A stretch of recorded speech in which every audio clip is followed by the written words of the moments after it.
Assalamualaikum warahmatullahi wabarakatuh. Baiklah, di sini saya akan menjelaskan alat ucap pada fonologi Arab. Alat ucap dalam fonologi ini dibagi menjadi dua macam, yaitu artikulator dan artikulasi. Artikulator ini adalah alat ucap yang dapat digerakkan dalam berbagai posisi, misalnya bibir bawah, ujung lidah, daun lidah, dan punggung lidah. Sedangkan artikulasi adalah bagian tertentu alat ucap yang disentuh oleh artikulator. Bibir atas, gigi atas, pangkal gigi atas, langit-langit atas, dan langit-langit lunak.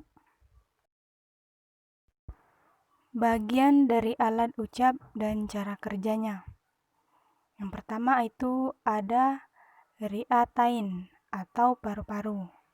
Adalah sumber arus udara yang merupakan syarat mutlak untuk terjadinya bunyi bahasa yang dihasilkan, juga melalui arus udara yang datang dari luar mulut.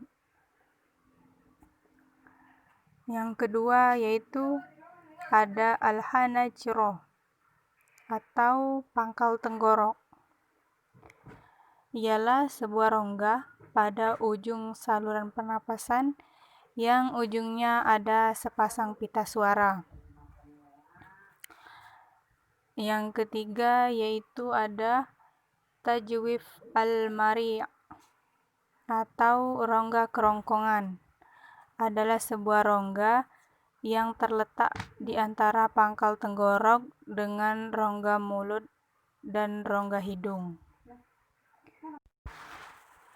Yang keempat yaitu ada al-lahah atau langit-langit lunak. Itu untuk mengatur arus udara keluar masuk melalui rongga hidung atau rongga mulut. Yang kelima yaitu ada sakof sulab atau langit-langit keras.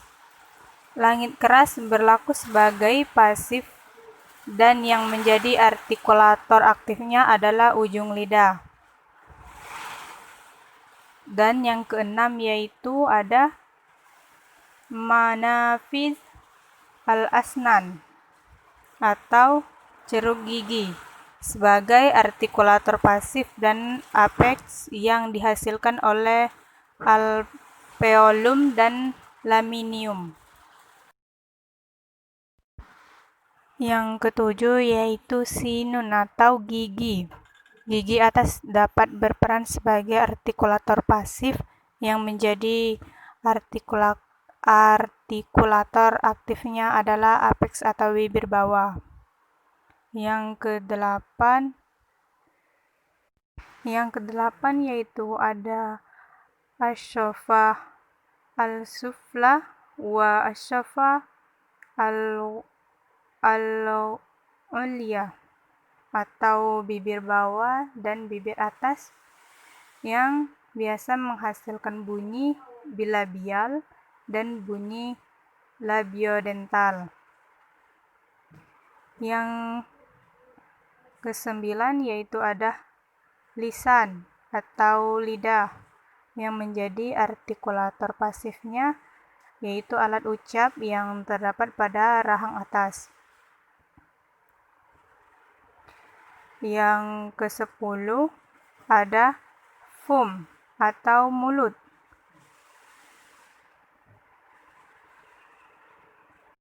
Atau bisa dikatakan juga famun, mulut. Mulut berperan dalam pembentukan bunyi vokal.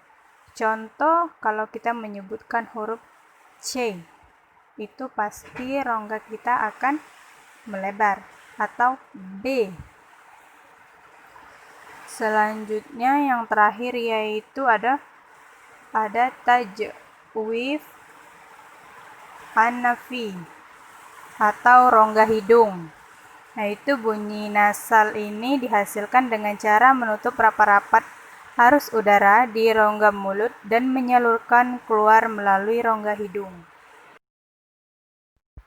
Selanjutnya yaitu ada proses pembentukan bunyi, yang merupakan proses yang dihasilkan bunyi melalui artikulator. Proses pembentukan bunyi bahasa dipengaruhi oleh 3 sarana utama, yaitu arus udara, pita suara, dan alat ucap. Ketiga sarana ini juga yang oleh fonetisi dipakai sebagai dasar pengklarifikasian bunyi. Yang pertama yaitu ada arus udara, di mana arus udara ini sebagai sumber energi utama pembentukan bunyi bahasa, hasil kerja alat atau organ tubuh yang dikendalikan oleh otot-otot atas perintah saraf otak. Yang kedua yaitu ada pita suara yang memiliki sumber bunyi. Ia bergerak atau digerakkan oleh udara yang keluar masuk paru-paru. Pita suara ini terletak dalam kerongkongan atau dalam posisi mendatar dari muka ke belakang. Tenggorokan yang terletak di atas pita suara, rongga mulut dan rongga hidung berperan sebagai resonator atau peninggi bunyi yang diciptakan oleh pita suara. Dengan demikian, waktu suara bergetar, tenggoran, rongga mulut, dan rongga hidung ikut membantu menggetarkan udara dengan frekuensi yang seirama. Yang ketiga yaitu alat ucap. Alat ucap ini dibagi menjadi 3 komponen, yaitu komponen subglotal, komponen laring, dan komponen supraglotal. Komponen subglotal ini terdiri dari paru-paru kiri dan kanan, saluran bronkial, dan saluran pernapasan. Dan komponen laring atau tenggorok merupakan kotak yang berbentuk dari tulang rawan yang berbentuk lingkaran.